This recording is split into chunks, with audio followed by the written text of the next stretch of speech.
ये बिल्कुल सहज सरल बात आपको बता रहे हैं। यदि कब्ज रहित होना है तो प्रातः काल उठ करके सबसे पहले भगवत स्मरण, गुरुदेव को प्रणाम, वृंदावन को प्रणाम, संतों का स्मरण, फिर पानी को गर्म कीजिए। आधा लीटर, पौन लीटर, 1 लीटर, 1.25 लीटर, जितनी तुम्हारी पीने की सामर्थ्य है। रुचि नहीं कह रहे, पी सकते हो।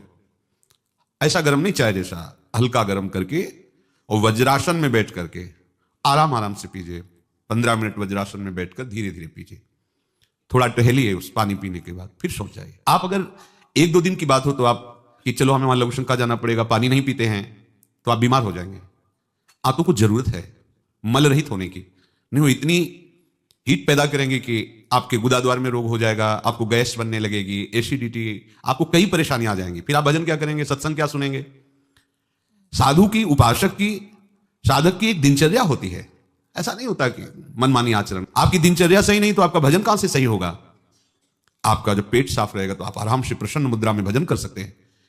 आपकी आंतों की सामर्थ्य समोसा, चटनी और ये मूंग का हलवा, ये विविध प्रकार के पदार्थ पचाने की नहीं है।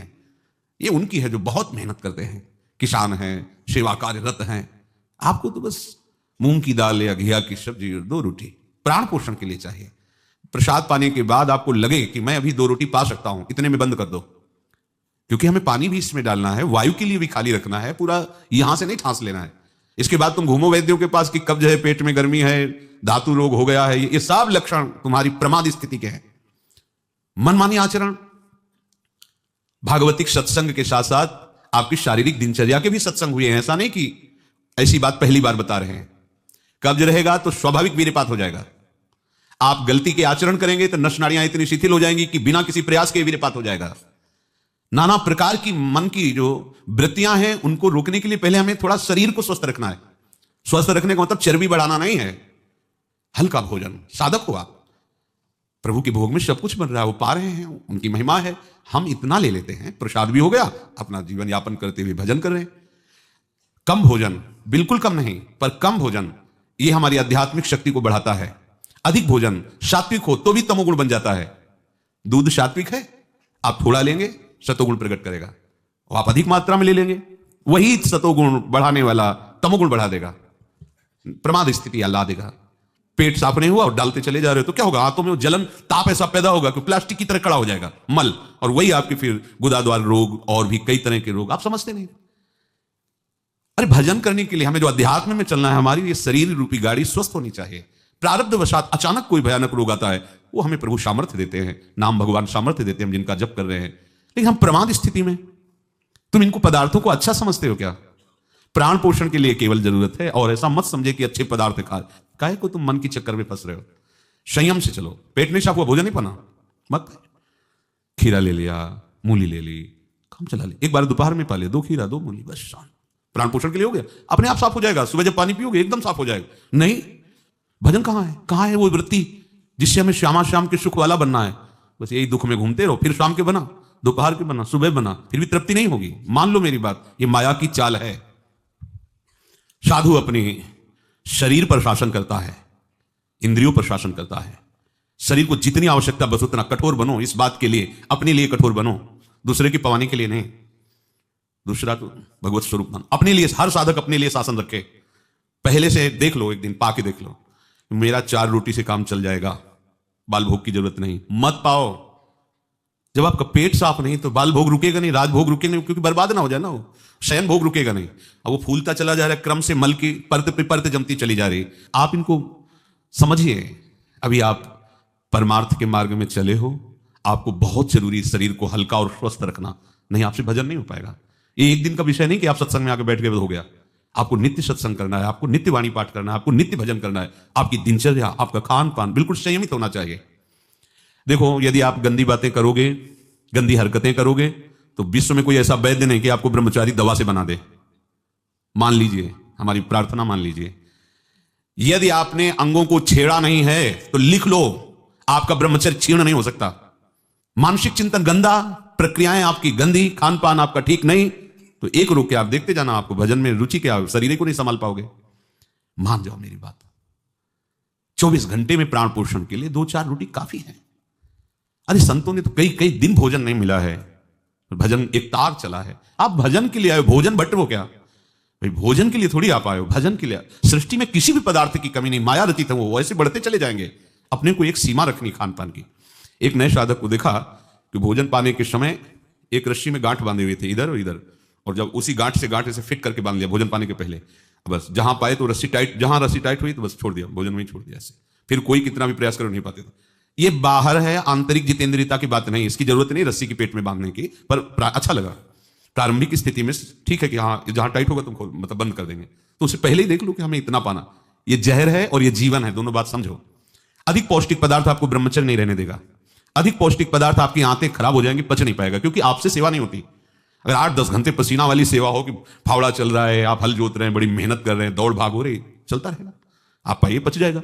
अब आपको सेवाएं हैं नहीं, आप मनमानी रसेंद्री की तृप्ति के लिए, ये शरीर तो पंच भौतिक ही है ना। उचित आहार कितनी बार समझाएं। जैसे भोजन आवश्यक है वैसे ही जल आवश्यक है, उतना वायु। ये पेट बना हुआ है, थैली है, तुम नहीं हो पेट, तुम नहीं हो रसेंद्री, तुम नहीं हो भोक्ता।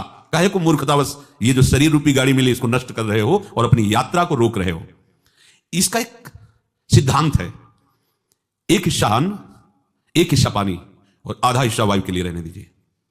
ऐसे रखा जाता है, तभी आप देखना ऊर्जा शक्ति आपकी बढ़ेगी, भजन की वृत्ति बनेगी आपकी।